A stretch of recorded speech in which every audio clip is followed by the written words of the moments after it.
രണ്ട് പഴവും വീട്ടിലെപ്പോഴുള്ള കുറഞ്ഞ ചേരുവകൾ ഉപയോഗിച്ചിട്ട് വെറും 3 ചേരുവ കൊണ്ട് 2 മിനിറ്റ് കൊണ്ട് തന്നെ നമുക്ക് തയ്യാറാക്കിയെടുക്കാൻ പറ്റിയ നല്ലൊരു പലഹാരം കണ്ടു നോക്കാം കേട്ടോ. അതിന് വേണ്ടിയിട്ട് ഞാൻ 2 നേന്ത്രപ്പഴം ഇവിടെ നന്നായിട്ട് ഉടച്ചെടുത്തിട്ടുണ്ട്. ഇനി അതിലേക്ക് ചേർത്ത് കൊടുക്കുന്നത് ബ്രെഡാണ് കേട്ടോ. അപ്പോൾ ആദ്യം ഒരു ബ്രെഡ് കട്ട് ചെയ്തിട്ട് ചേർത്ത് കൊടുത്തിട്ട് നല്ലപോലെ ഒന്ന് മിക്സ് ചെയ്തെടുക്കാം. എന്നിട്ട് ആവശ്യമുണ്ടെങ്കിൽ വീണ്ടും ബ്രെഡ് ചേർത്ത് കൊടുക്കാം കേട്ടോ. നല്ല തിക്കായിട്ട് വരണം. അപ്പോൾ ഈ ഒരു ബ്രെഡ് മാത്രം മതിയാവും. എന്നിട്ട് നല്ലപോലെ മിക്സ് ചെയ്തെടുത്തിട്ടുണ്ട്. ഇനി നമുക്കിതിലേക്ക് ചേർത്ത് കൊടുക്കേണ്ടത് ഒരു മുട്ടയാണ് കേട്ടോ. ഞാനിവിടെ വളരെ കുറഞ്ഞ അളവിൽ തയ്യാറാക്കിയെടുക്കുന്നുള്ളൂ. നിങ്ങൾ കൂടുതൽ തയ്യാറാക്കിയെടുക്കുന്നുണ്ടെങ്കിൽ കൂടുതൽ ബ്രെഡും മുട്ടയൊക്കെ ചേർത്ത് കൊടുത്താൽ മതിയാവും.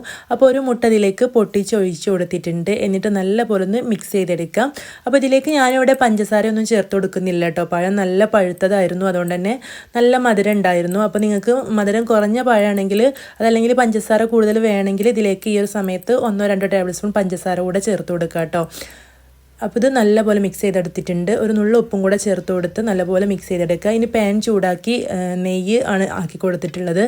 എന്നിട്ട് ഇതുപോലെ പാൻ കേക്ക് പോലെ കുറച്ചായിട്ട് വെച്ച് കൊടുത്തിട്ട് ഒരു ഭാഗം ഒന്ന് നന്നായിട്ട് മൊരിഞ്ഞ് വരുമ്പോൾ തിരിച്ചിട്ട് കൊടുക്കുക. ഒരു ഭാഗം നന്നായിട്ട് മൊരിഞ്ഞ് വരുമ്പോൾ മാത്രമേ തിരിച്ചിട്ട് കൊടുക്കുക കേട്ടോ. അതല്ലെങ്കിൽ ഇത് വേവുന്ന മുമ്പാണെങ്കിൽ ഒട്ടിപ്പിടിക്കാനും പൊട്ടിപ്പോവാനൊക്കെ സാധ്യതയുണ്ട്.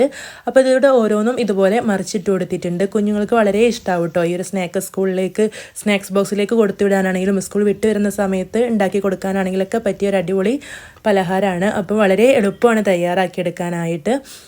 അപ്പോൾ 2 പഴം ഉണ്ടെങ്കിൽ തന്നെ നമുക്ക് അത്യാവശ്യം ഉണ്ടാക്കിയെടുക്കാൻ പറ്റും കേട്ടോ. അപ്പോൾ കൂടുതൽ വേണമെങ്കിൽ കൂടുതൽ ബ്രെഡും മുട്ടയും ചേർത്ത് കൊടുത്താൽ മാത്രം മതിയാവും. ബാക്കിയുള്ളതും ഇതുപോലെ തന്നെ ഫ്രൈ ചെയ്തെടുക്കാം.